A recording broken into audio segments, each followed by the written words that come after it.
सभी बैठे, कॉपी निकालें और लिखें क्वेश्चन। पहला क्वेश्चन लिखें।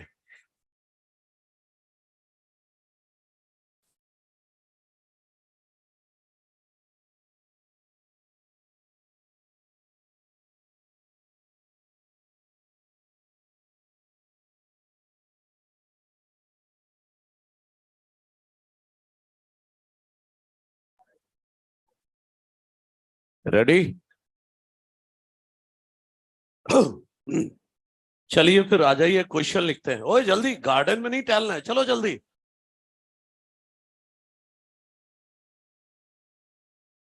ये देखो, दूसरे ग्रह के जानवर भी आए हुए हैं।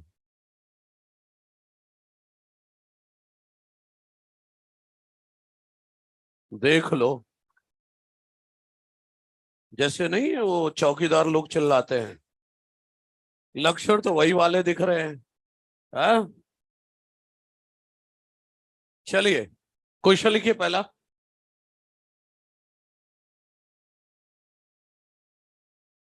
ठीक है, चलो आ जाओ। How many minimum how many minimum how many minimum nitrogen bases how many minimum nitrogen bases would have been present in mRNA? How many minimum nitrogen bases would have been present in mRNA if it code for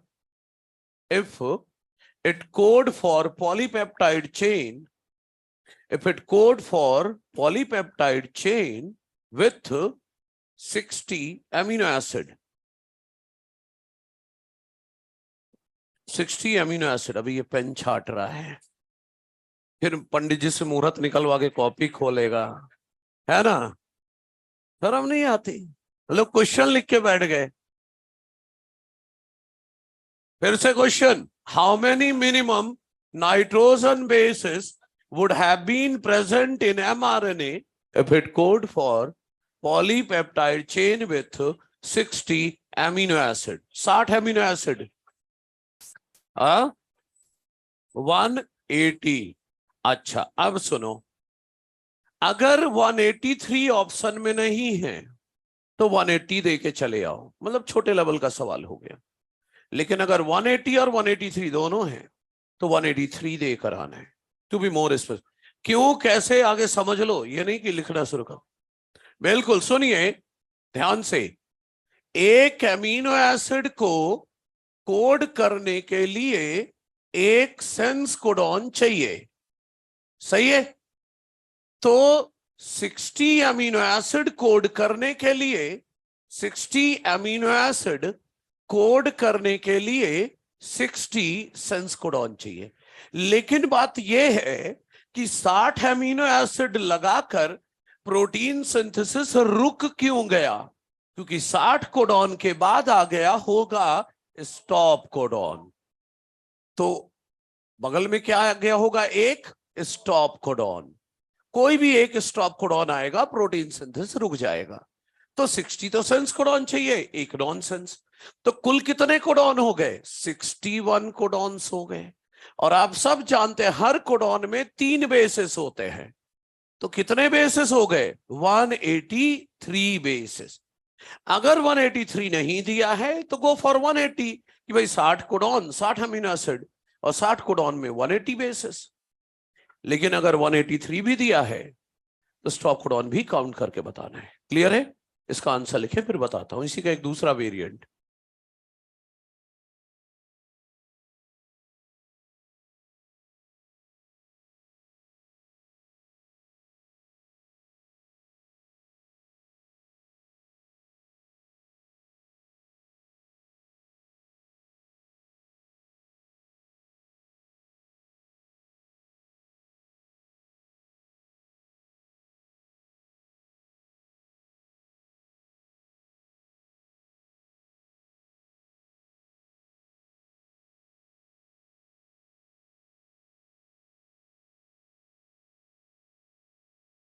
ठीक है,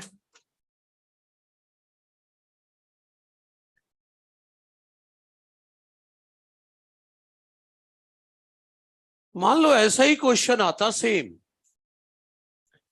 बस mRNA में कितने basis है की जगह पूछा जाता सिस्ट्रॉन में कितने नाइट्रोजन बेसिस है। वो क्वेश्चन दोबारा लिखना नहीं है, बस अगर अपन पढ़ना चाहें क्वेश्चन क्या कर दे, how many minimum nitrogen bases would have been present in cistron. Cistron जानते हो क्या होता है? अ सेगमेंट ऑफ डीएनए जो पॉलीपेप्टाइड बनवाए, और डीएनए डबल स्ट्रैंडेड होता है। तो सुनिए मेरी बात ध्यान से, वो बिल्कुल सही बोल रहा है।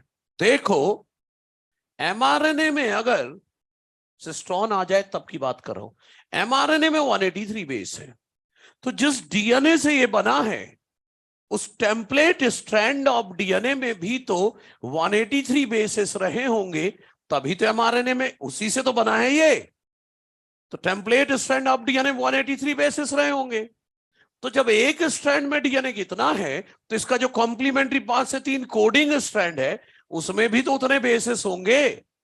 तो डबल स्ट्रैंडेड डीएनए ही तो सिस्ट्रॉन है ना। सिस्ट्रॉन क्या है? Double stranded DNA. तो अब जब सिस्ट्रॉन ये है तो कितने नाइट्रोजन बेस हो जाएंगे? दोनों को जोड़कर बोलो 366 बेसिस। तो याद रखना है कि एमआरएनए में जितना आया सिस्ट्रॉन में उसका डबल बताना है, क्योंकि cistron is double stranded DNA, एक स्ट्रैंड नहीं दोनों स्ट्रैंड।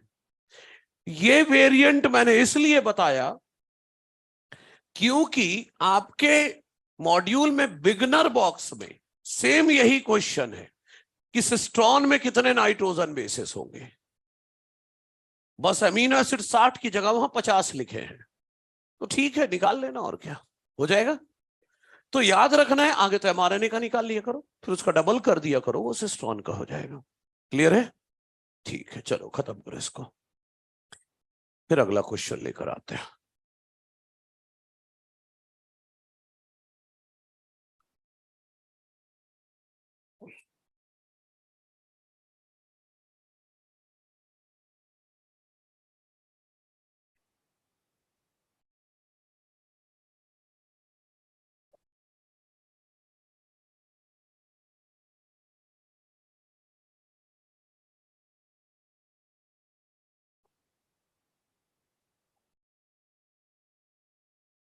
ठीक है भाई, क्लियर है ये? सिस्ट्रॉन पूछा तो डबल स्ट्रैंड डीएनए बताना है, तो 2 स्ट्रैंड है तो डबल करके बताना है, और क्या। हाँ क्या बच्चे? इंट्रॉन तभी तो मिनिमम पूछा है, इंट्रॉन होगा तो इससे ज्यादा हो जाएगा, इसीलिए क्वेश्चन में हाउ मेनी मिनिमम पूछा है ना। ठीक है, तो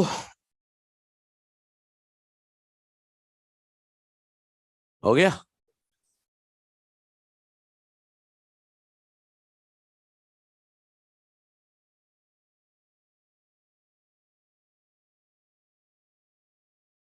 तो अगला क्वेश्चन लिखें।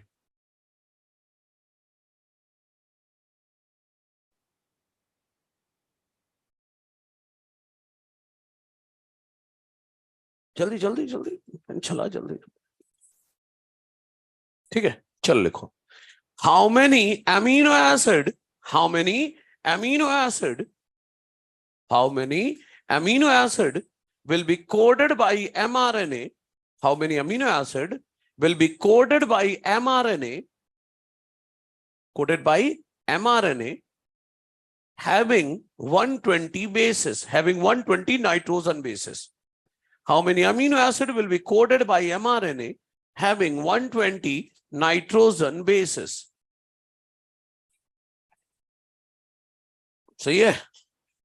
देखो अगर 39 ऑप्शन नहीं है तो 40 बोलेंगे, 40 बोलेंगे। जनरल क्वेश्चन, 120 बेस है, 3 बेस से 1 कोडॉन बनता है, तो 120 बेस से कितने कोडॉन बनेंगे? 40, 40 कोडॉन 40 अमीनो एसिड। लेकिन अगर 39 है तो 39 देके आएंगे, क्योंकि एमआरएनए में अगर 40 कोडॉन है तो उनमें से एक स्टार्ट कोडॉन होगा, एक स्टॉप कोडॉन है, तो 40 कोडॉन में से एक तो स्टॉप कोडॉन हो जाएगा। सर स्टार्ट कोडॉन नहीं बनेगा? अरे वो भी तो सेंस कोडॉन ही है। तो मैं ये कहना चाह रहा हूं, देखिए 3 बेसिस से बनता है एक कोडॉन, तो 120 बेसिस से बनेगा 120/3, दैट इज 40 कोडॉन्स। और इन 40 कोडॉन में से 39 होंगे सेंस कोडॉन और एक होगा स्टॉप कोडॉन या nonsense codon. Sir start codon नहीं गिना? अरे स्टार्ट कोडॉन तो सेंस है ना, इसी के अंदर आ गया। तो 39 सेंस कोडॉन है, तो 39 अमीनो एसिड कोड होंगे, that will be the answer. लेकिन अगर 39 ऑप्शन में नहीं है, गो फॉर 40 कि 40 कोडॉन 40 अमीनो एसिड। मतलब छोटे लेवल का सवाल हो गया कि 40 कोडॉन है 40 अमीनो एसिड, एग्जैक्ट पूछेंगे तो 39। क्लियर है? चलो इसे कर लो। बस एक क्वेश्चन और करते हैं, हाइपोथेटिकल क्वेश्चन है जो अगला आ रहा है, देखते हैं क्या है वो।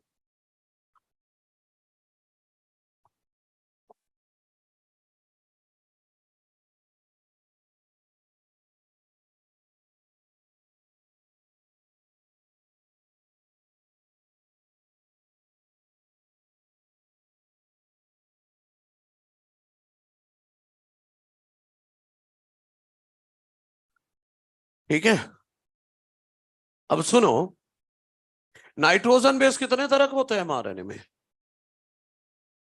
चलो मान लेते हैं 5 है, मान रहे हैं। अमीनो एसिड कितने तरह के होते हैं?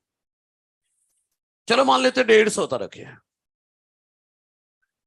मान लिया। अब क्वेश्चन सुनो, हर कोडॉन में कितने बेस होंगे? क्वेश्चन निकालो, देखते हैं। क्वेश्चन लिखो आगे, फिर देखते हैं। ऐसे क्वेश्चन अक्सर पूछे जाते हैं, कुछ भी नाइट्रोजन बेस का नंबर दे देगा, कुछ भी अमीनो एसिड का, और फिर हमें हर कोडॉन में कितने बेस है वो निकालना है।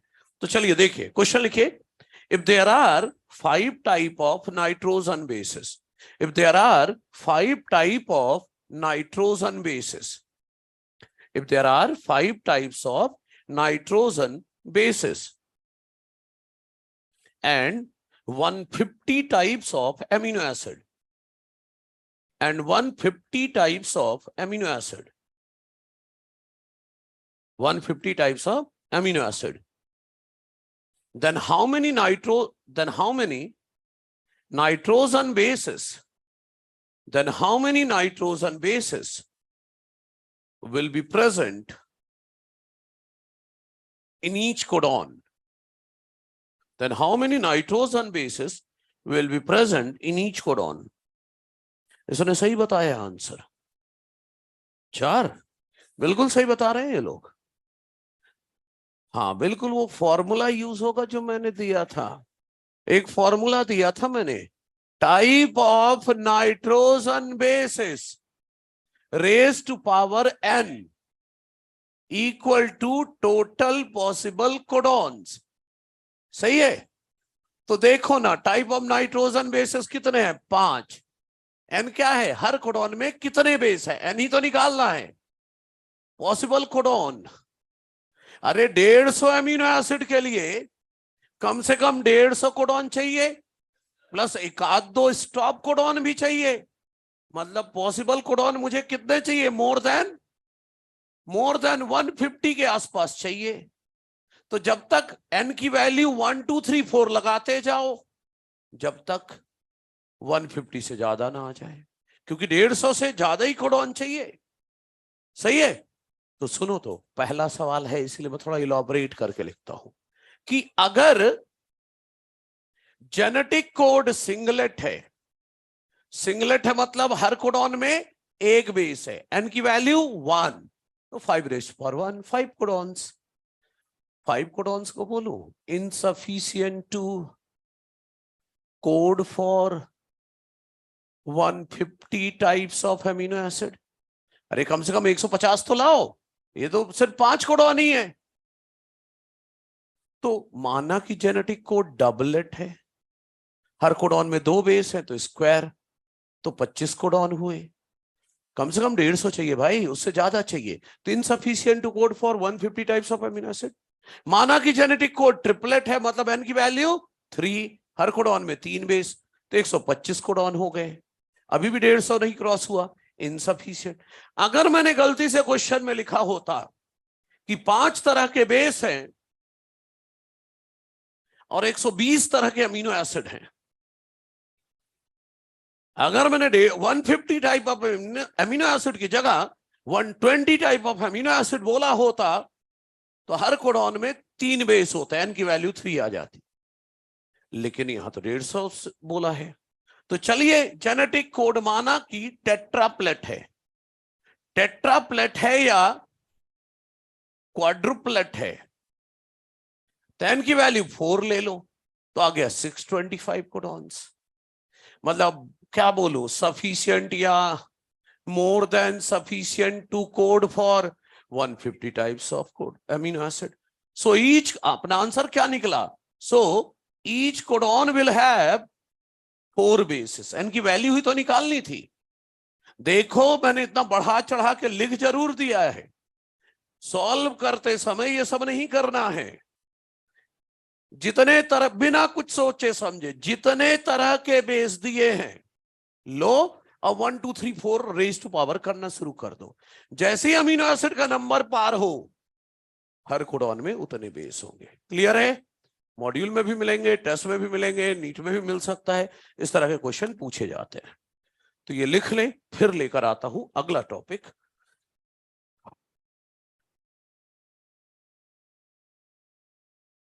तो बच्चे 625 ही कंसिडर करेंगे क्योंकि स्टॉप कोडॉन भी तो होंगे ना कुछ, इसलिए।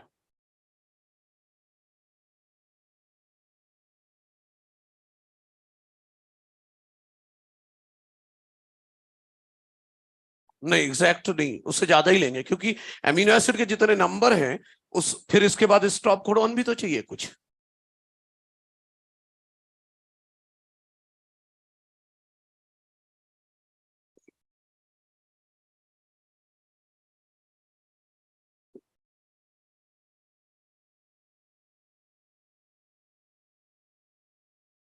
हाँ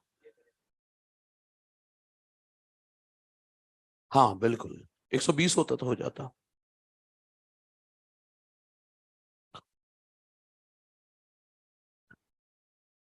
कंप्लीट करो भाई, कंप्लीट हो गया। अच्छा तो अब ध्यान देने वाली बात आ रही है क्योंकि टॉपिक ही कुछ अलग सा है, उलझा सकता है आपको, आपके सारे कॉन्सेप्ट गड़बड़ हो सकते हैं इस हाइपोथेसिस के कारण। इसलिए बहुत अलर्ट रहकर इसे पढ़ना होगा। नाम ही है वॉबल हाइपोथेसिस, मतलब गड़बड़। तो अब गड़बड़ होने वाली है, जो जानते हो उससे अपोजिट कुछ होने वाला है, इसलिए अलर्ट रहिएगा, ध्यान से समझिएगा। It's just a hypothesis.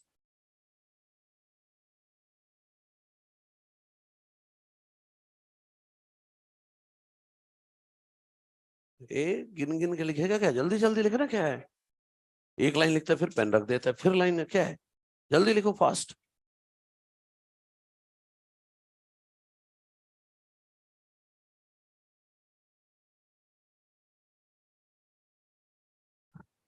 चलो देखते हैं।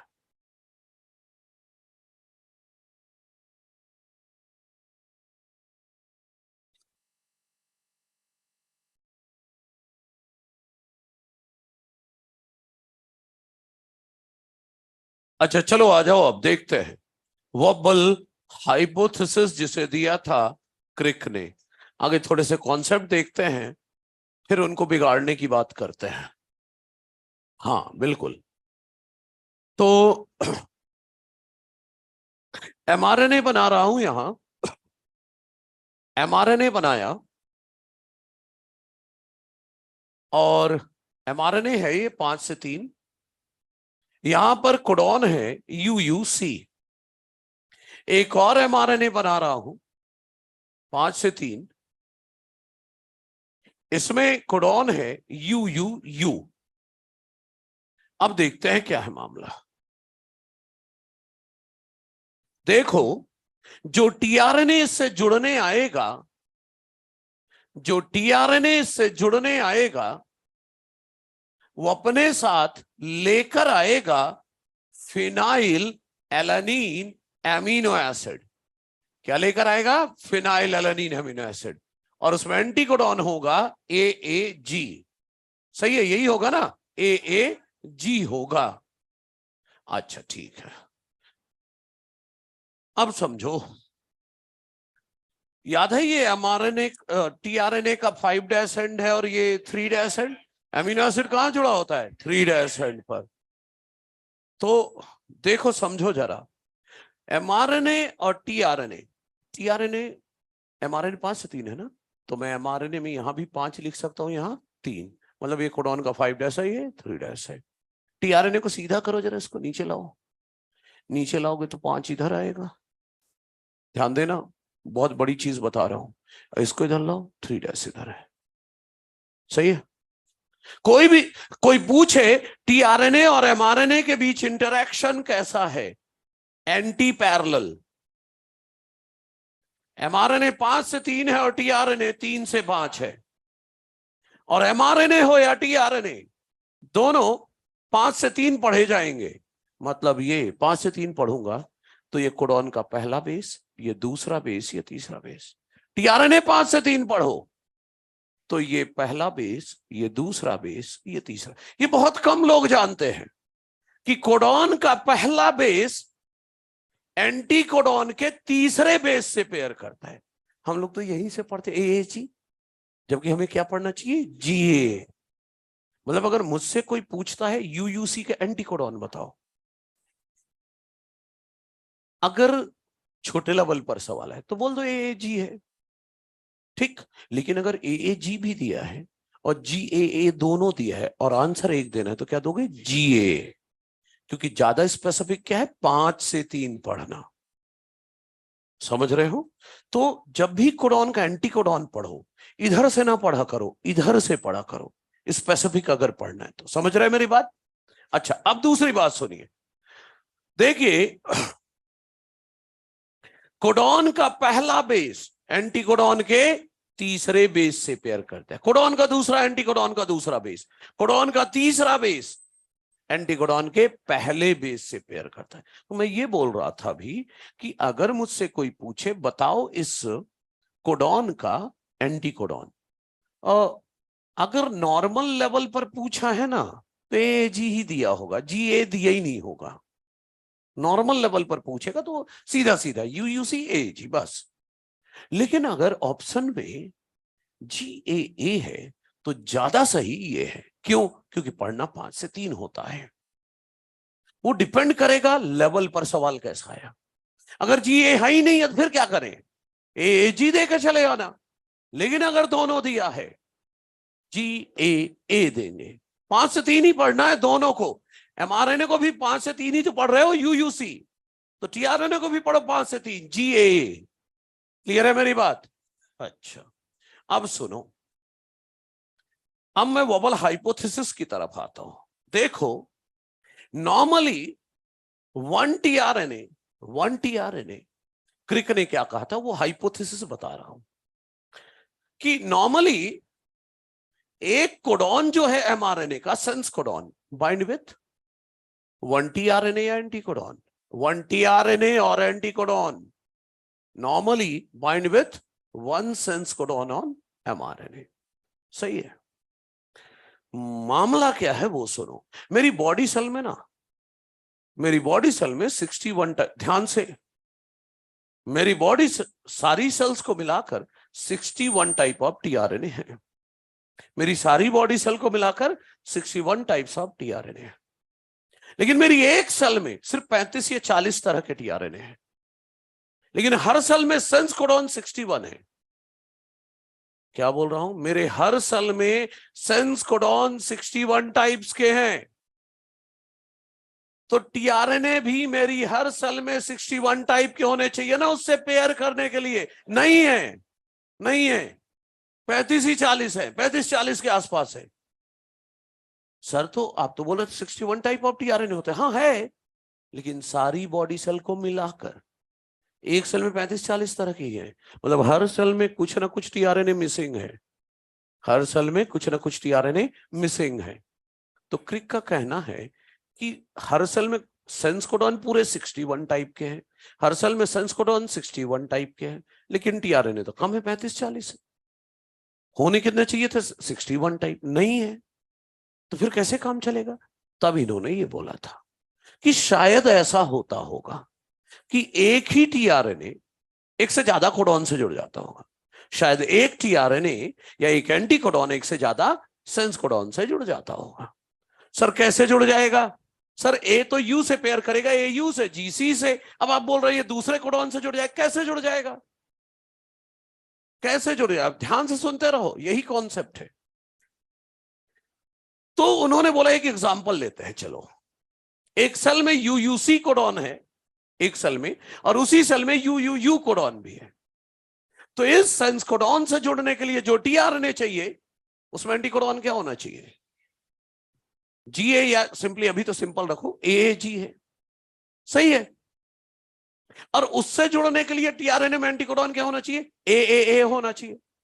मान लो एएए एंटी कोडॉन वाला टीआरएनए सेल में है ही नहीं, सेल में है ही नहीं, तो सर फिर तो प्रोटीन ही नहीं बनेगा उससे। नहीं बनेगा। उनका कहना था यही टीआरएनए काम चला देगा, यही जाके जुड़ जाएगा उससे। सर कैसे जुड़ेगा? देखो देखो देखो, सारे कॉन्सेप्ट फेल होने वाले हैं। कैसे जुड़ जाएगा? सर आप बोल रहे हो जो टीआरएनए अपने साथ फिनाइल एलानिन लेके चल रहा है और एंटी कोडॉन उसमें एएजी है, और आप कह रहे हो इससे जुड़ जाएगा। कैसे जुड़वा दोगे?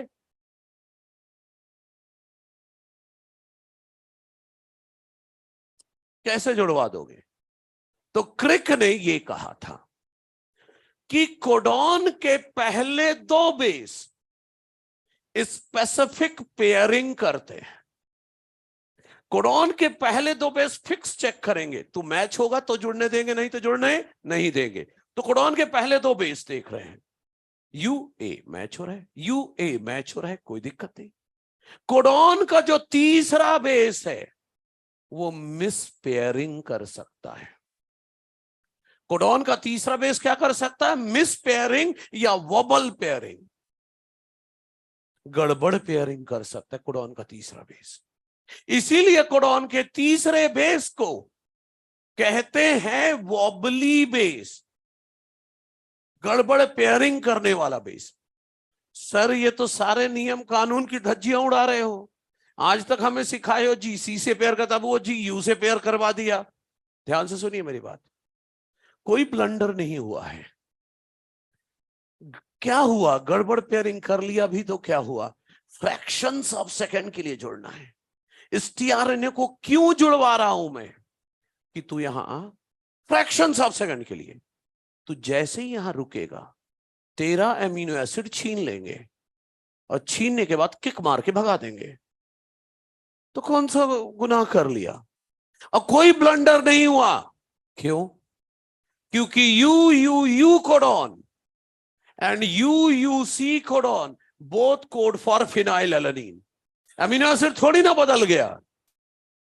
भले ही थर्ड बेस ऑफ कोडॉन पर कुछ गड़बड़ पेयरिंग हो गई, लेकिन एमिनो एसिड तो वही आके लगा जो यूयूयू कोडॉन कोड करता है। समझे क्या?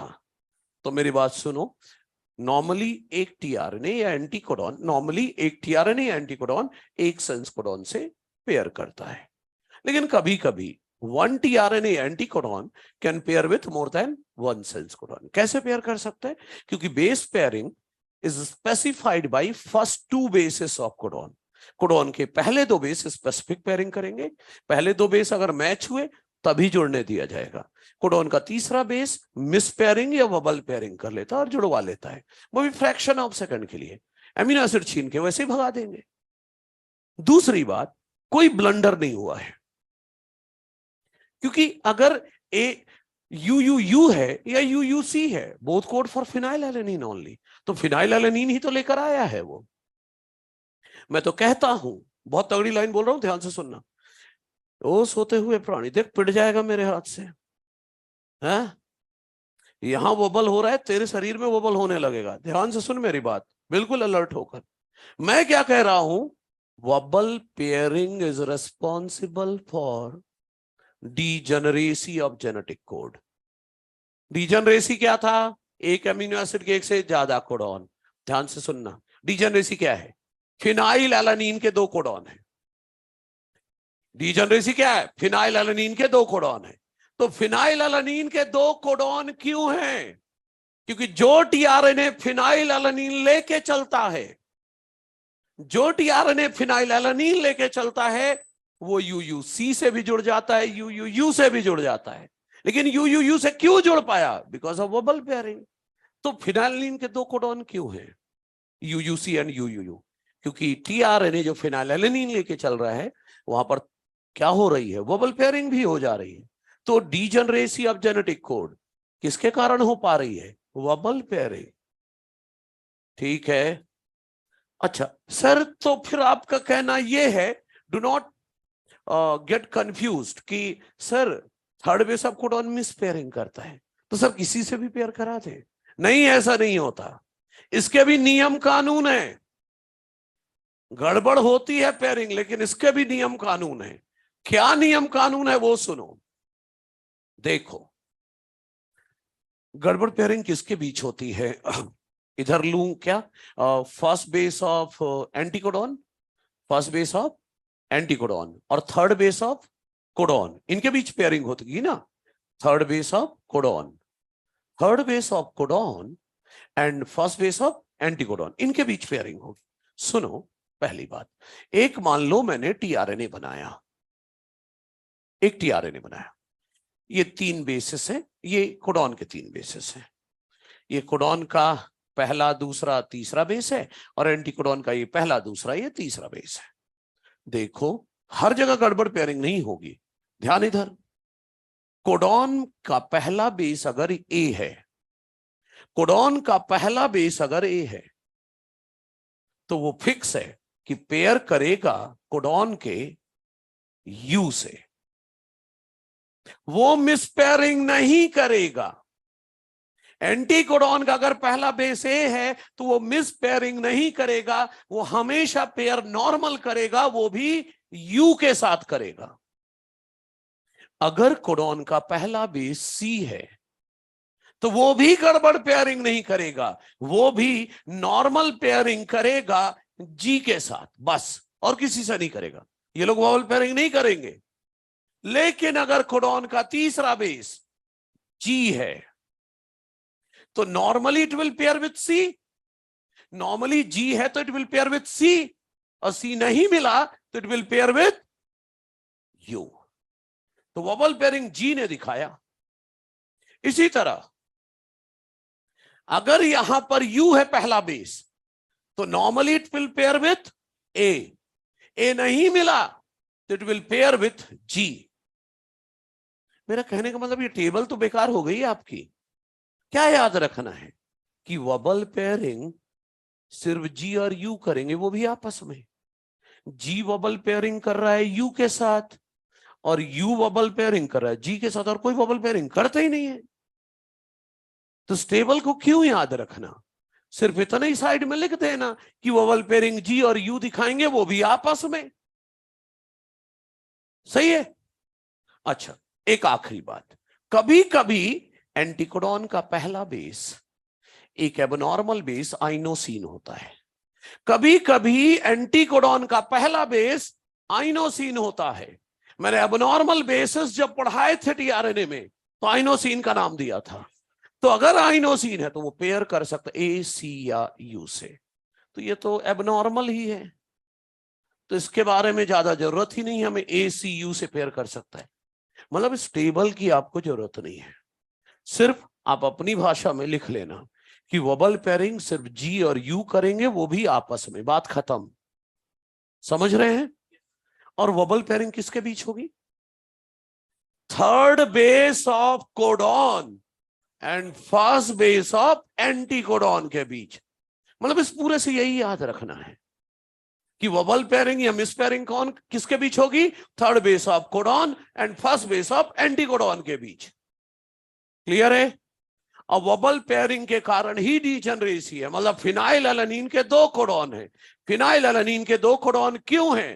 क्योंकि फिनाइल एलानीन को जो टीआरएनए लेके चल रहा है वो यूयूसी और यूयूयू दोनों से जुड़ता है, इसीलिए फिनाइल एलानीन के 2 कोडॉन है, यूयूयू और यूयूसी। भेजे में गई कुछ बात? चलो लिखो, कुछ लिख डालो। लगा एक तो पड़ोस वाले को। हाँ, नहीं, अगली बार धीरे से नहीं, लपका के। हाँ हाँ, कौन? हाँ स्पेसिफिक है।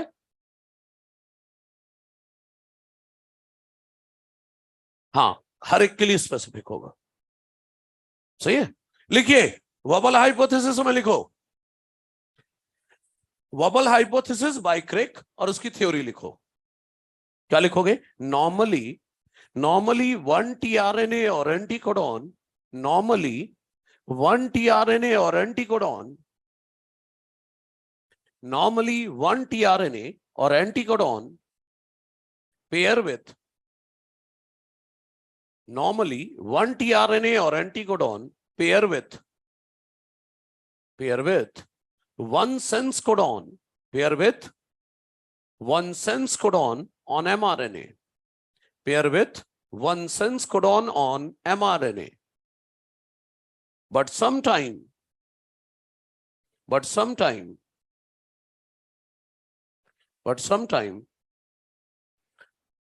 one tRNA or anticodon, but sometime one tRNA or anticodon,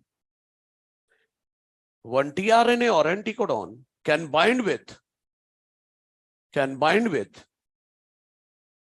one tRNA or anticodon can bind with more than one sense codon, can bind with more than one sense codon, bind with more than one sense codon, as कारण क्या है? As base pairing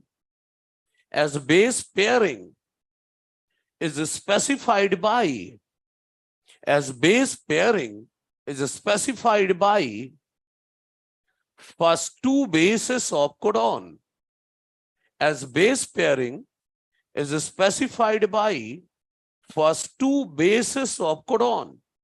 Base pairing is specified by first two bases of codon, and at third base of codon,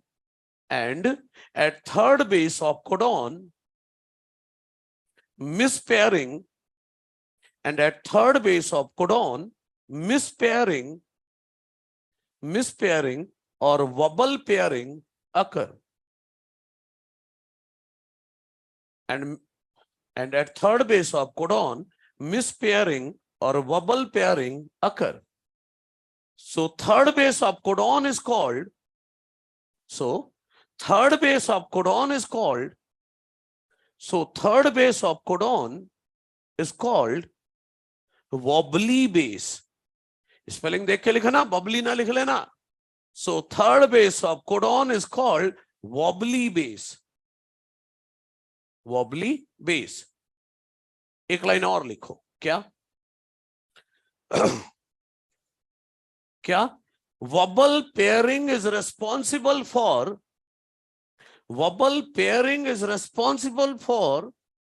degeneracy of genetic code. Wobble pairing is responsible for degeneracy of genetic code. ये सिर्फ एक hypothesis है, ठीक है ना? Is responsible for degeneracy of genetic code. ठीक है? That's all. ऐसा करो, ऊपर के दोनों डायग्राम बना लो. इसको क्यों बना रहे हो? सीधा साइड में अपनी भाषा में लिख लेना कि वोबल पेयरिंग सिर्फ जी और यू दिखाएंगे, वो भी आपस में. बात खत्म. जितना ज्यादा लिखोगे फिर उतना ज्यादा याद करोगे, तकलीफ उतनी ज्यादा होगी. ठीक है? तो ऊपर के दोनों डायग्राम और फिर लिख दो वोबल पेयरिंग जी और यू दिखाएंगे, वो भी आपस में. हाँ भाई बोलो. बच्चे, मैंने बोला हाइपोथेसिस है, it is not applicable everywhere. हर जगह नहीं एप्लीकेबल है ये, कुछ ही जगह चलेगा ये. ठीक है? हाँ, तो सीरियसली नहीं लेना है. क्या रियलिटी में देख, टीआरएनए सबसे छोटा आरएनए है और सॉल्युबल फॉर्म में पाया जाता है, तो ज्यादा कुछ नहीं पता है, इसीलिए हाइपोथेसिस है. हो सकता है ऐसा कुछ होता ही ना हो, लेकिन अभी तो यही सही है जो बोल रहे हैं वो. तो दोनों डायग्राम ऊपर के बना लो और टेबल की जगह सिर्फ लिख लो जी और यू वोबल पेयरिंग दिखाएंगे, वो भी आपस में. That's all. Inosine abnormal base है ना. टीआरएनए में जब मैंने एबनॉर्मल बेस लिखाए थे तो पहला आइनोसिन लिखाया था।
वोवल पेयरिंग सिर्फ जी और यू करेंगे, वो भी आपस में, बाकी सब नॉर्मल पेयरिंग करेंगे।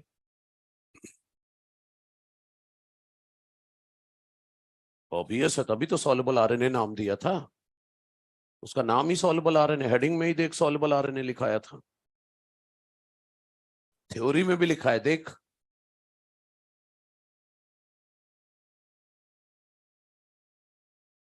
इसकी जगह ये ना लिखो कस्ट बढ़ाएगा, सिर्फ लिख लो जी और यू वबल पेयरिंग करेंगे, वो भी आपस में,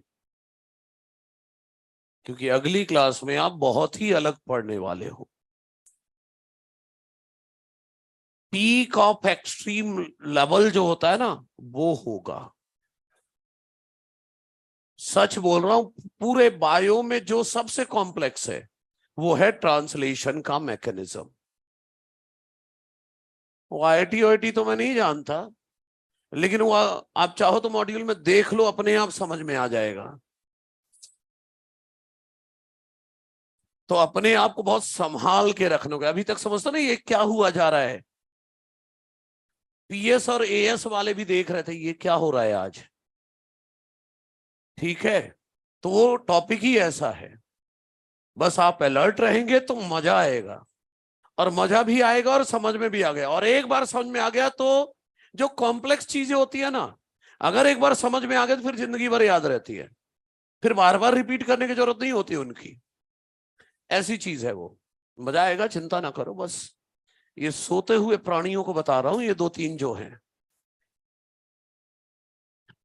ट्रांसलेशन में ये होता है, एक सेकंड भी गर्दन इधर उधर हो गई बस, फिर आगे का उड़ गया, फिर समझ जाओ कुछ नहीं होगा, फिर टाटा बाय बाय है फिर तो, ठीक है।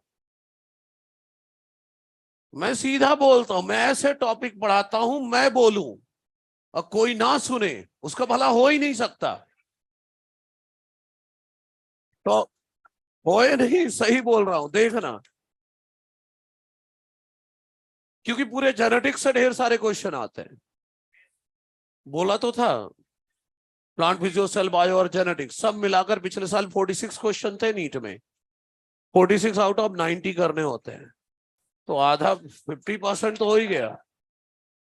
अब पिछले साल एक ही बैच को पढ़ा के आया था मैं, एक बैच में, रेयर होता है जिसमें मैं एक ही बैच में सब कुछ पढ़ा के आ जाऊं, तो यहां नहीं, एंथ्यूज में सिर्फ लिमिटेड एडिशन रहता मेरा, इसके बाद अचीवर, तो यहाँ लिमिटेड काम है, यहाँ ज्यादा नहीं पढ़ाना है। प्लांट फिजियो और ये सब नहीं पढ़ाता, सिर्फ सिर्फ यही वो भी एक ही एंथ्यूज सिर्फ। तो बात ये है, हो गया वोबल हाइपोथेसिस। अब सुनो, एक सवाल था पिछली क्लास में कि मोनोसिस्टोनिक एमआरएनए से एक ही पॉलीपेप्टाइड क्यों बनता है और पॉलीसिस्टोनिक से एक से ज्यादा क्यों बनता है। क्यों का जवाब चाहिए था ना, वो बताने जा रहा हूं। इसके बाद बताने जा रहा हूं सेंट्रल डोगमा, याद है एनसीईआरटी पेज 98 में छोड़ा था वो। ये दो बताते ही ट्रांसलेशन का इंट्रोडक्शन करेंगे। ट्रांसलेशन का इंट्रोडक्शन आज कर लेंगे। चलिए आ जाइए।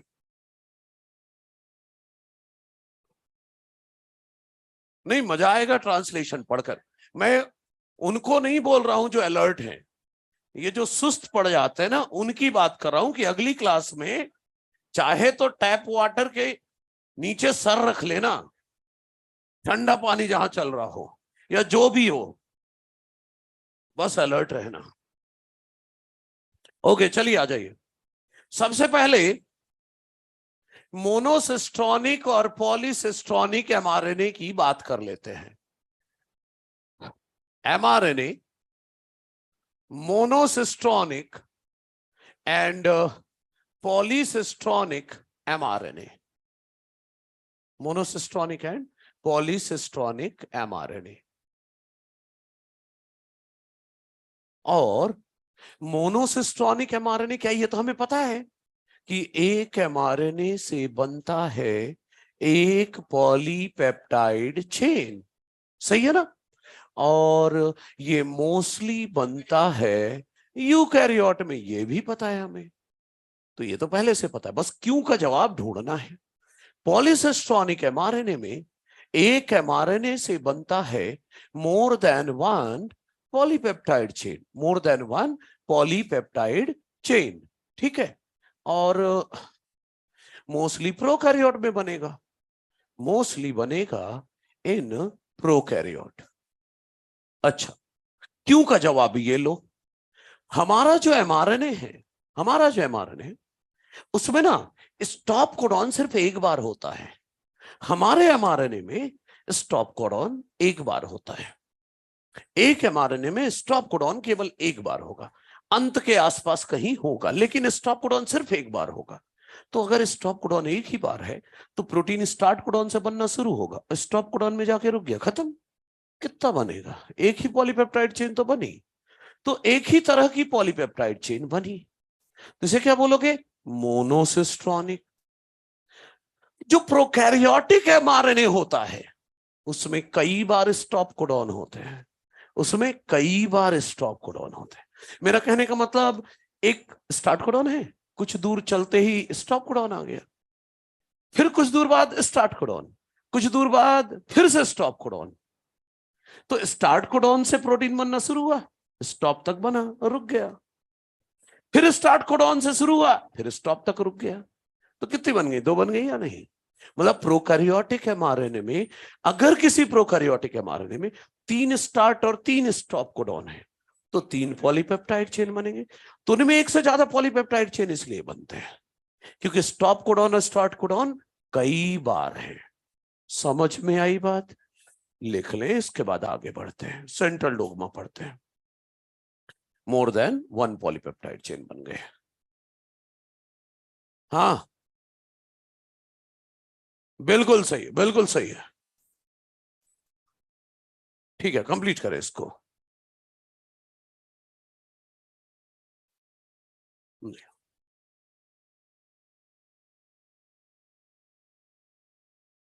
क्या क्या क्या, कौन।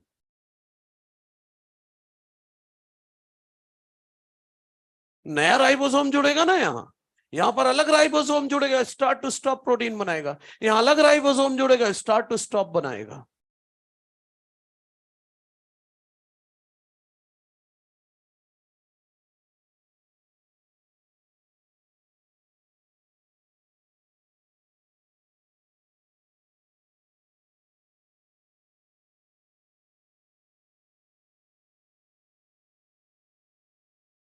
ए, लिख ले चुपचाप, अभी अभी दूसरों का ध्यान ना दो।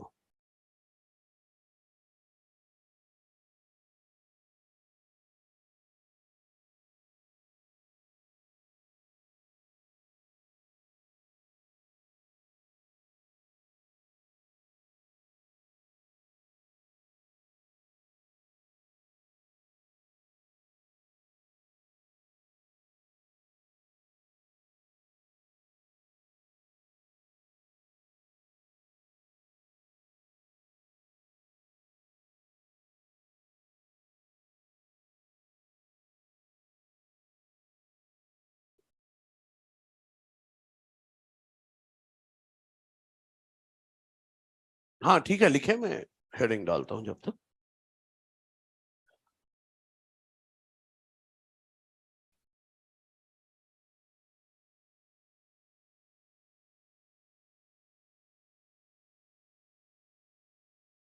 कुछ भी हो, स्टॉप कोडॉन कोई सा भी एक हो, उसमें कोई जरूरत नहीं है, कुछ भी लिख सकते हो, है ना।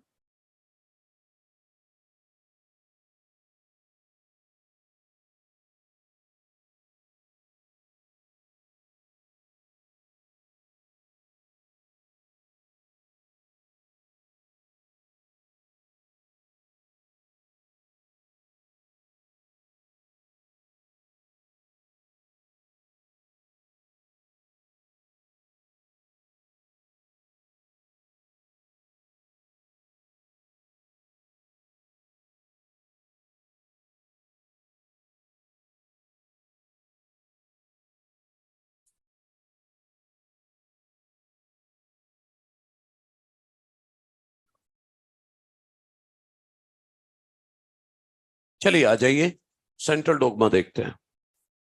समझ लो, छोटी छोटी बातें हैं अभी ये।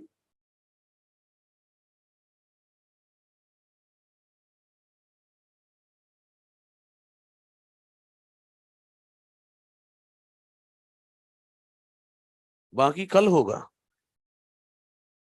क्यों हुआ वो तो लिखा ही नहीं है, कब लिखेगा। मोनोसिस्टोनिक एमाइनन से एक पॉलीपेप्टाइड चेन क्यों बनता है, वो क्यों का जवाब तो है ही नहीं। ये जो अभी तूने लिखा ना, ये तो बहुत पहले लिखा चुका हूं मैं इतना, ट्रांसक्रिप्शन यूनिट में। क्यों के लिए डायग्राम बनाया है मैंने, वो बनाना जरूरी था। वाह, देख बहुत अलर्ट रहो, वो ज्यादा जरूरी है।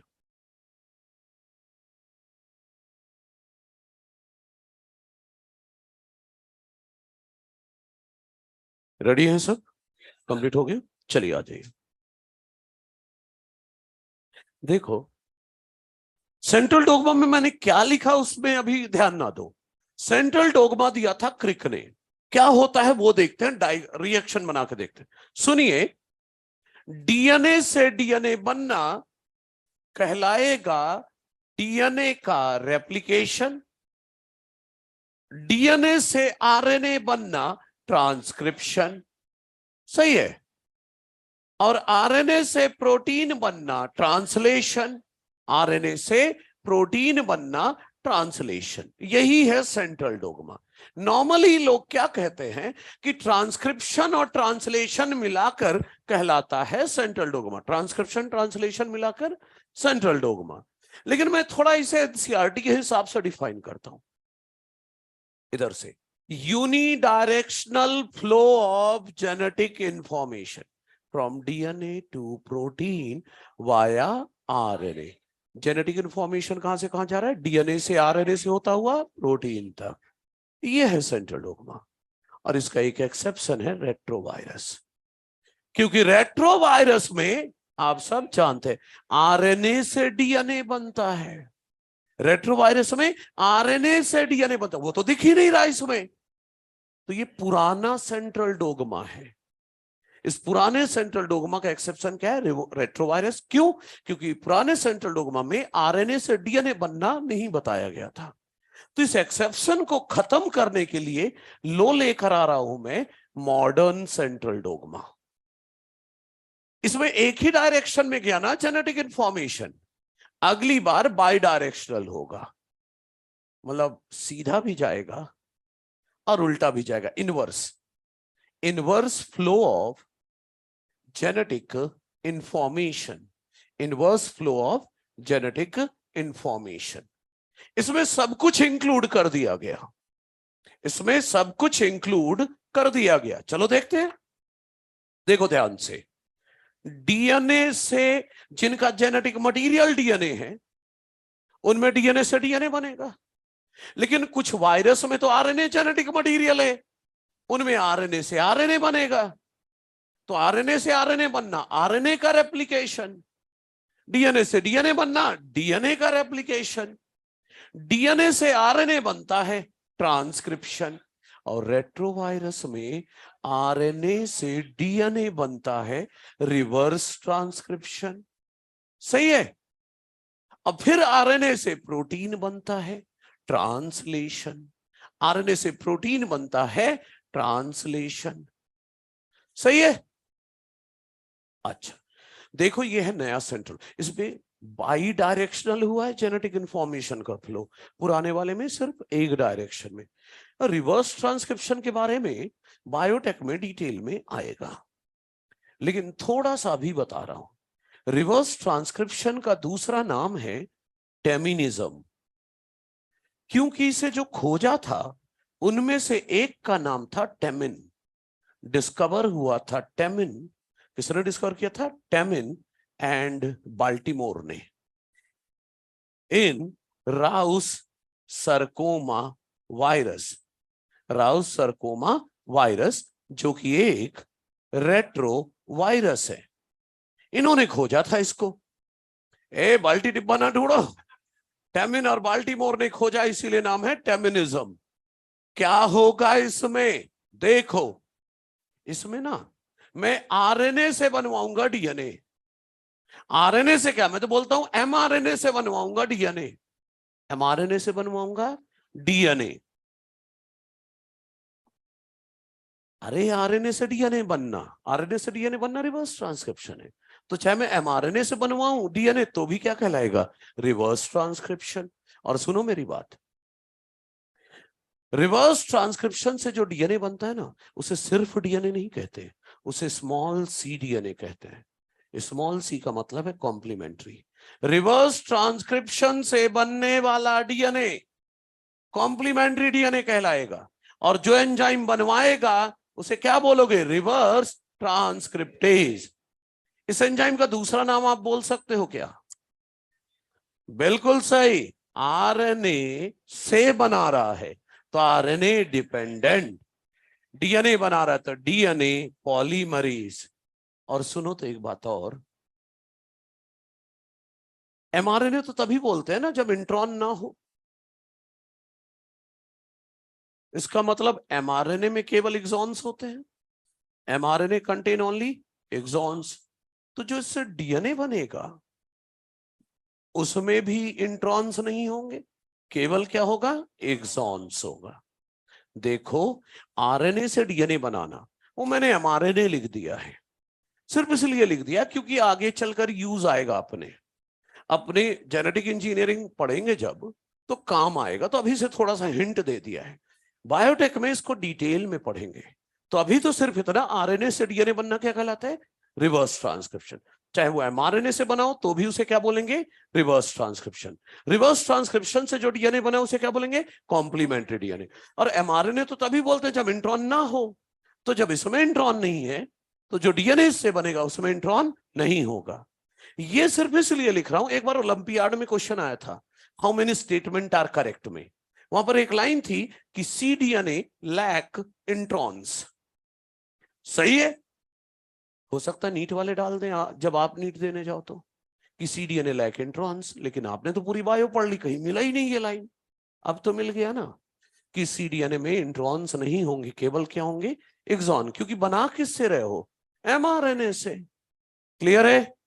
तो ये थोड़ा सा लिख लें, फिर ट्रांसलेशन या प्रोटीन सिंथेसिस का इंट्रोडक्शन लेकर आता हूं आपके लिए। खत्म करो इसको जल्दी से। अभी इंट्रोडक्शन, अभी जोर नहीं पड़ने दूंगा आपके दिमाग में, चिंता ना करें, जल्दी लेकिन, है ना।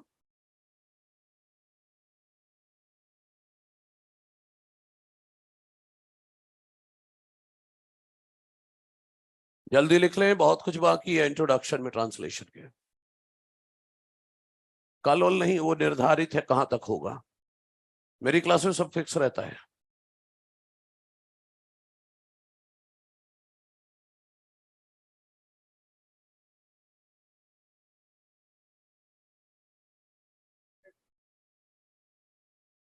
नहीं, रेट्रो वायरस में बच्चे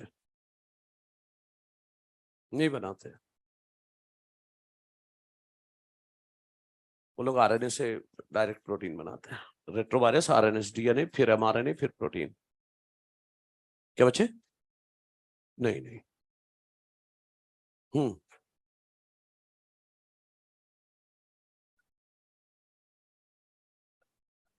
ए तरीके। ओए इधर सुनो, रेट्रोवायरस जेनेटिक मटेरियल क्या है? मतलब ये क्या है? Genetic RNA. रेट्रोवायरस क्या करता है? कहानी सुन लो। रेट्रोवायरस के पास है जेनेटिक आरएनए, अपने जेनेटिक आरएनए से वो बनाएगा डीएनए, कॉम्प्लीमेंट्री डीएनए, फिर उसके ट्रांसक्रिप्शन से बनाएगा एमआरएनए, और एमआरएनए से बनाएगा प्रोटीन।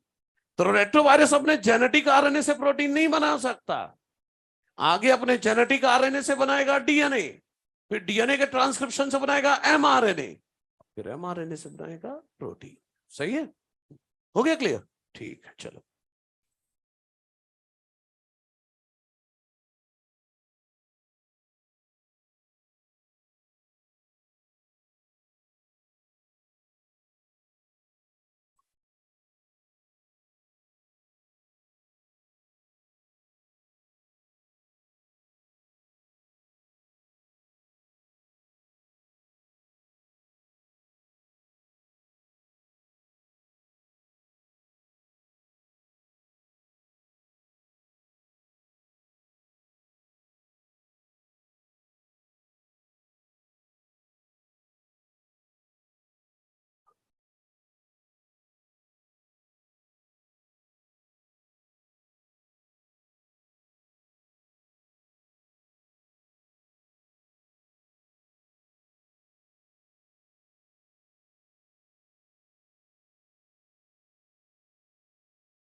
क्या बच्चे? नहीं, सिर्फ रेट्रोवायरस में होगा बच्चे, सिर्फ रेट्रोवायरस में होगा रिवर्स ट्रांसक्रिप्शन, और कुछ नहीं। और हम आर्टिफिशियली कहीं भी करा सकते हैं, टेस्ट ट्यूब में।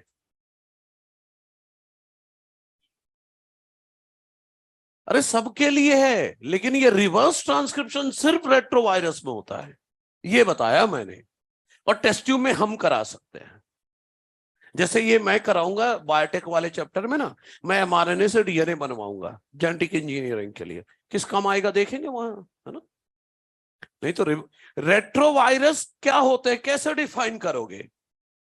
जो वायरस रिवर्स ट्रांसक्रिप्शन करे वो रेट्रोवायरस है।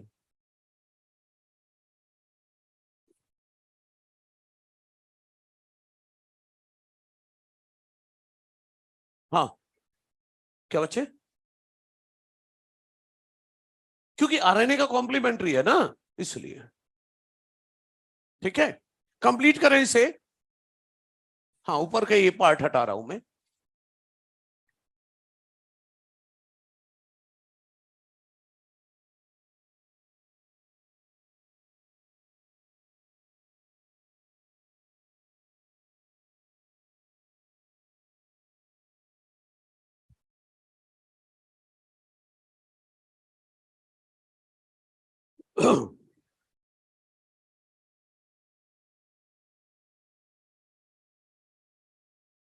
क्या बच्चे?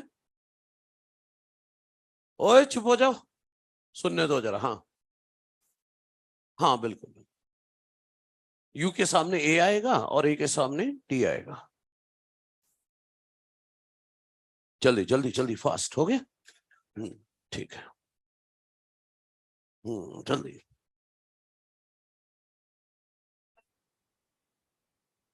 हाँ, क्या बोल रहे हैं?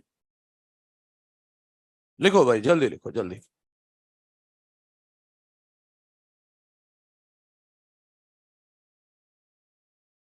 अगली क्लास से तुझे यहां बैठाऊंगा इस चेयर पे।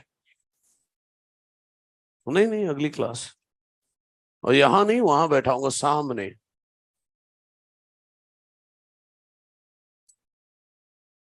ठीक है, अच्छा चलो। तो अब ध्यान से सुने, ट्रांसलेशन या प्रोटीन, अभी तो आउटलाइन दे रहा हूं, फिर थोड़ा मैकेनिज्म का इंट्रोडक्शन दूंगा। सुनिए, पहले तो 2 लाइन में एनसीईआरटी की ही बोलूंगा ट्रांसलेशन में। तो ट्रांसलेशन में होता क्या है, बोलूं कि होता है पॉलीमराइजेशन ऑफ एमिनो एसिड्स, मतलब एमिनो एसिड्स को आपस में जोड़ा जाता है टू फॉर्म पॉलीपेप्टाइड चेन। कोई समस्या तो नहीं है, एनसीईआरटी है ये। दूसरी लाइन, प्रोटीन में या पॉलीपेप्टाइड चेन में पहले कौन सा अमीनो एसिड आएगा, फिर दूसरा कौन सा आएगा, तीसरा कौन आएगा, चौथा कौन आएगा, ये कहां से डिसाइड होगा? बेस सीक्वेंस या कोडॉन सीक्वेंस ऑन एमआरएनए। अगर एमआरएनए पहला कोडॉन यूजी है तो मिथियोनिन लगेगा, फिर सीयूसी है तो ल्यूसीन लगेगा, फिर जीजीजी है तो ग्लाइसिन लगेगा। तो ऑर्डर ऑफ एमिनो एसिड कौन डिसाइड कर रहा है? Codon sequence on mRNA. ये दोनों लाइन एनसीईआरटी की है। तो order and sequence of amino acids, order and sequence of amino acids is determined by base sequence या कोडॉन सीक्वेंस ऑन एमआरएनए। कोई दिक्कत तो नहीं है? अब सुनिए ट्रांसलेशन के बारे में।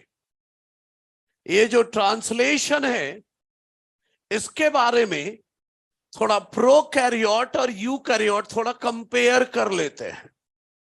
सबसे पहले ट्रांसलेशन होगा कहां? जहां राइबोसोम होगा। प्रोकैरियोट में राइबोसोम कहां होता है? में। तो प्रोकैरियोट में ट्रांसलेशन होगा केवल साइटोप्लाज्म में, लेकिन यूकैरियोट में राइबोसोम कहां होता है? साइटोप्लाज्म में होता है, माइटोकॉन्ड्रिया में भी है, प्लास्टिड में भी है, and surface of ER, rough endoplasmic reticulum के सरफेस पर होता है राइबोसोम, वहां होगा प्रोटीन सिंथेसिस। अब एक चीज और सुनो, डायग्रामेटिक समझाता हूं फिर थ्योरी लिख दूंगा। देखो, प्रोकैरियोट की बात करते होंगे, देख लो डायग्राम देखोगे। मान लो ये प्रोकैरियोटिक सेल है, ठीक है। प्रोकैरियोटिक सेल का ये डीएनए है, ये डीएनए है, ठीक है। ये प्रोकैरियोटिक सेल का साइटोप्लाज्म है। प्रोकैरियोटिक सेल में ये बन रहा है एमआरएनए। अभी ट्रांसक्रिप्शन पूरा नहीं हुआ है, लेकिन एमआरएनए जो बन रहा है वो फुली फंक्शनल है, किसी प्रोसेसिंग की जरूरत नहीं है। What I am saying, post transcriptional, मतलब ट्रांसक्रिप्शन के बाद प्रोसेसिंग इज नॉट रिक्वायर्ड। अरे स्प्लाइसिंग की जरूरत नहीं है, तो जब प्रोसेसिंग की जरूरत नहीं है तो इंतजार क्यों कर रहे हो? एमआरएनए बनना शुरू हुआ, राइबोसोम जुड़वाओ और प्रोटीन बनाना शुरू करो। प्रोटीन बनाना स्टार्ट कर दो, ये प्रोटीन बनने लगा। तो मैं ये कह रहा हूं प्रोकैरियोट में transcription and translation can be coupled, दोनों साथ साथ चल सकते हैं। 2 वजह है इसकी। एक तो पोस्ट ट्रांसक्रिप्शनल प्रोसेसिंग, स्प्लाइसिंग की जरूरत नहीं है। ट्रांसक्रिप्शन, अरे फुली फंक्शनल एमआरएनए बनना, तो इंतजार क्यों करना, प्रोटीन बनाना शुरू करो। और दूसरा, transcription and translation take place in the same compartment, that is cytoplasm. Transcription कहां हो रहा है? साइटोप्लाज्म। ट्रांसलेशन कहां करना है? साइटो, चला लो साथ साथ प्रोकैरियोट में। लेकिन यूकैरियोट में ऐसा नहीं किया जा सकता। एक बार यूकैरियोटिक सेल में भी देख लो। यूकैरियोटिक सेल, ये रहा हमारा न्यूक्लियस, ये हमारा न्यूक्लियस है। न्यूक्लियस के अंदर ये रहा डीएनए। डीएनए के ट्रांसक्रिप्शन से बना, ये लाल रंग से अलग से दिखा रहा हूं, इंट्रॉन वाला हिस्सा बना एचएनआरएनए। कराओ इसकी स्प्लाइसिंग आगे, तब बनेगा फंक्शनल एमआरएनए। फिर इस एमआरएनए को लाओ साइटोप्लाज्म। कहां लाओगे? साइटोप्लाज्म। और जब साइटोप्लाज्म आ गया तब राइबोसोम जुड़वाओ और अब बनेगा प्रोटीन। अब बताओ, ट्रांसक्रिप्शन ट्रांसलेशन साथ साथ चला सकते हो? क्यों नहीं चला सकते? क्योंकि पोस्ट ट्रांसक्रिप्शनल मतलब ट्रांसक्रिप्शन के बाद प्रोसेसिंग की जरूरत है। जब तक एचएनआरएनए बन के पूरा तैयार नहीं हो जाता, स्प्लाइसिंग नहीं करा सकते, तब तक एमआरएनए ही नहीं तैयार हुआ। और एमआरएनए बन गया, ट्रांसक्रिप्शन कहां हो रहा है? न्यूक्लियस में। ट्रांसलेशन कहां कराना है? साइटोप्लाज्म में। दो अलग जगह, तो साथ साथ तो कभी हो ही नहीं सकता। समझ गए? तो ये पॉइंट मैं लिख देता हूं, इधर भी और उधर भी, आप कंप्लीट करें। फिर मैकेनिज्म के 2 स्टेप दिखा रहा हूं इंट्रोडक्शन में ही। और वो 2 स्टेप पता है क्यों बता रहा हूं आज? क्योंकि पहले 2 स्टेप मैं आपको पढ़ा चुका हूं।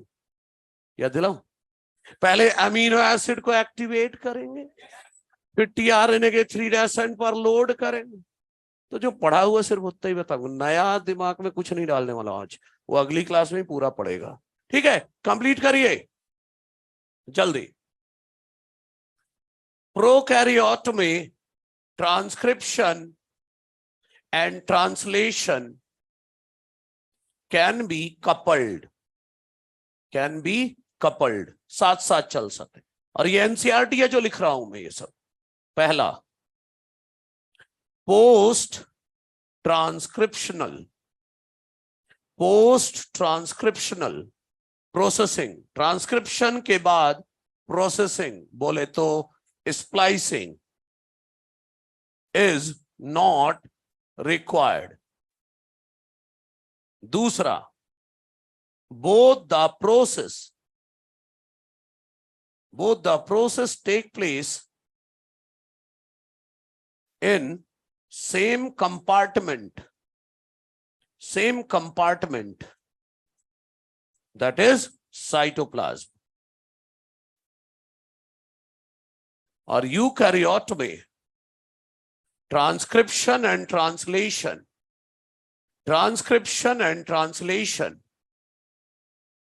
cannot be coupled as पहला, post transcriptional processing is required। post transcriptional processing is required। दूसरा, both the process take place in different compartment। एक न्यूक्लियस में होगा, एक साइटोप्लाज्म में होगा। कंप्लीट करें इसको।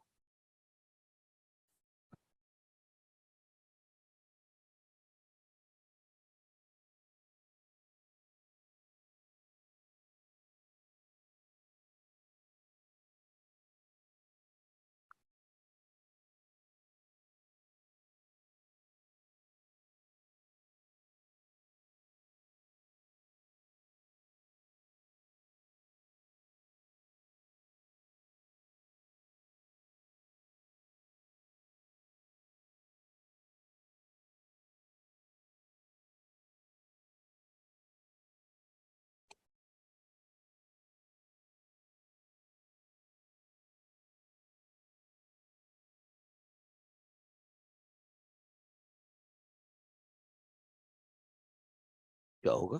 हाँ बिल्कुल हो सकता है।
जल्दी आ जा दौड़ के।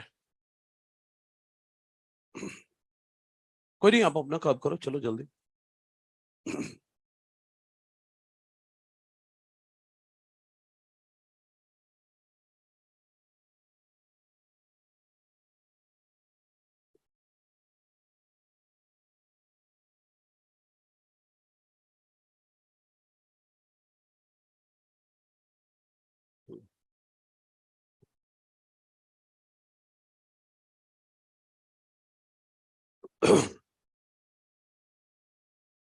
ठीक है, कंप्लीट कर ले। अरे कंप्लीट करो, मैं कौन सा मना कर रहा हूँ। हाँ नहीं, कुछ भी नहीं मिटा रहा मैं तो, ऊपर की 2 लाइन। हाँ ये लो, कंप्लीट करो जल्दी। स्पेस क्रिएट कर रहा हूं जब तक।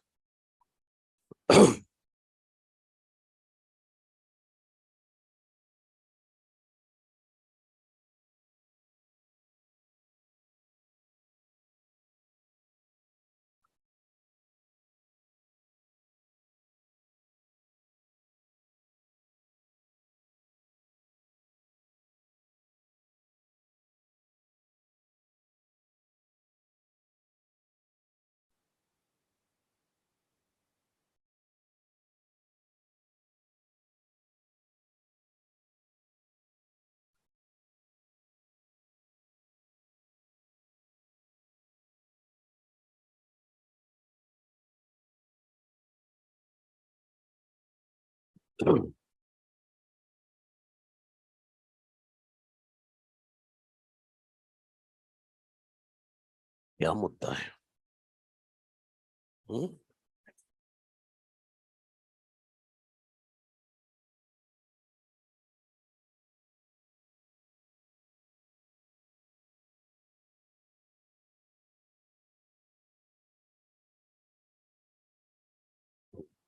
चलो जल्दी करो, कंप्लीट हो गया भाई, जल्दी खत्म करो।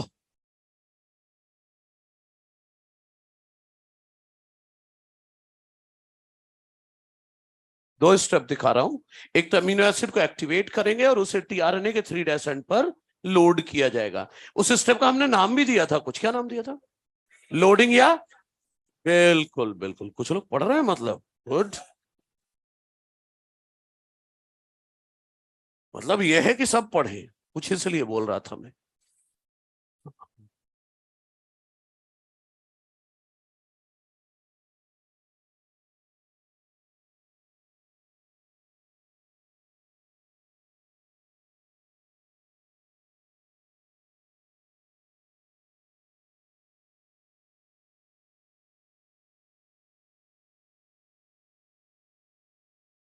जल्दी जल्दी खत्म करो भाई।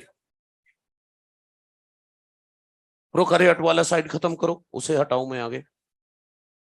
हाँ ठीक है, वो हो गया। अच्छा, बोल रहे समझा दो सर आप तो। हाँ ठीक है, सब होगा, चिंता ना करो।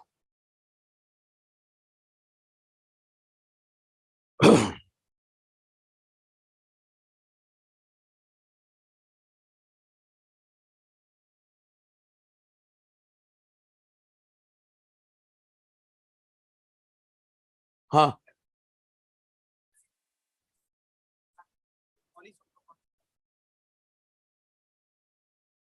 अलग ही चीज है, पढ़ाऊंगा ट्रांसलेशन के अंत में, अगले के अगली क्लास में। वो जल्दी आप रुके। हाँ चलिए, देखो पहले तो मैं एनसीईआरटी बोलता हूं। एनसीईआरटी बोलती है ट्रांसलेशन में कि अमीनो एसिड को जोड़ा जाएगा पेप्टाइड बॉन्ड से। ध्यान से सुनिएगा, अमीनो एसिड को जोड़ा जाएगा पेप्टाइड बॉन्ड से, और पेप्टाइड बॉन्ड बनाने के लिए चाहिए एनर्जी। इसीलिए पहले ही स्टेप में amino acids are activated in presence of ATP. Peptide bond बनाने के लिए अमीनो एसिड को कैसे जोड़ोगे? पेप्टाइड बॉन्ड से। पेप्टाइड बॉन्ड बनाने के लिए एनर्जी चाहिए, इसीलिए पहले ही स्टेप में अमीनो एसिड को एक्टिवेट कराया जा रहा है इन प्रेजेंस ऑफ एटीपी। और जब अमीनो एसिड एक्टिवेट हो जाएगा तो इसे करेस्पॉन्डिंग टीआरएनए से जुड़वा दिया जाएगा। भाई मान लो एमिनो एसिड मिथियोनिन है, तो इसको कौन से टीआरएनए से जुड़वाओगे? जो टीआरएनए अपने साथ मिथियोनिन लेके चलता हो। ऐसा थोड़ी ना कि किसी भी टीआरएनए से जुड़वा दो, जो मिथियोनिन लेके चलता है उसी से जुड़वाएंगे। आ जाओ देखते हैं। Amino acid plus ATP, enzyme का नाम उसी दिन वाला, वो जो डीएचयू लूप से जुड़ता है, एमिनो एसाइल टीआरएनए सिंथेटेज। देखो एटीपी को मैं ऐसे लिख सकता हूं क्या? Adenosine triphosphate. आपने गौर किया कुछ? मैंने आखिरी के दो बॉन्ड थोड़ा अलग साइन से दिखाया है, वो एनर्जी रिच बॉन्ड है। एनर्जी रिच बॉन्ड को अलग साइन से दिखाते हैं, इसलिए दो साइन अलग है वो। ठीक है, तो देखो ये एंजाइम क्या करेगी, ये वाला बॉन्ड तोड़ेगी। Amino acyl tRNA synthetase enzyme इस एटीपी को तोड़ेगी, ये वाला बॉन्ड। तो देखो एडेनोसिन मोनोफॉस्फेट अलग और दो फॉस्फेट अलग, मतलब किसमें तोड़ दिया इसने एटीपी को? AMP plus PPI. तो पीपीआई तो अलग से लिख दे रहा हूं, प्लस पीपीआई अलग लिख दे रहा हूं, ये लो लिख दिया।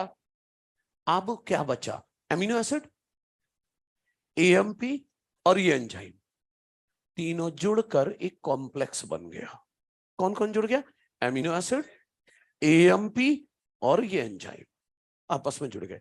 जब एमिनो एसिड किसी से जुड़ेगा ना, तो एमिनो एसिड की जगह एमिनो एसाइल लिखेंगे।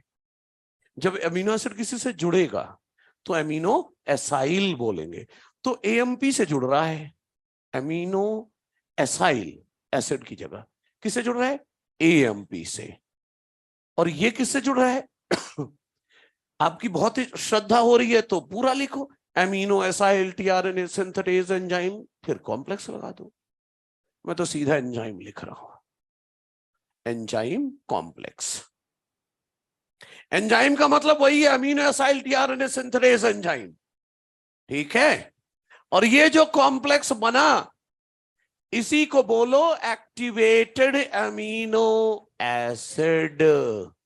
ये है एक्टिवेटेड अमीनो एसिड।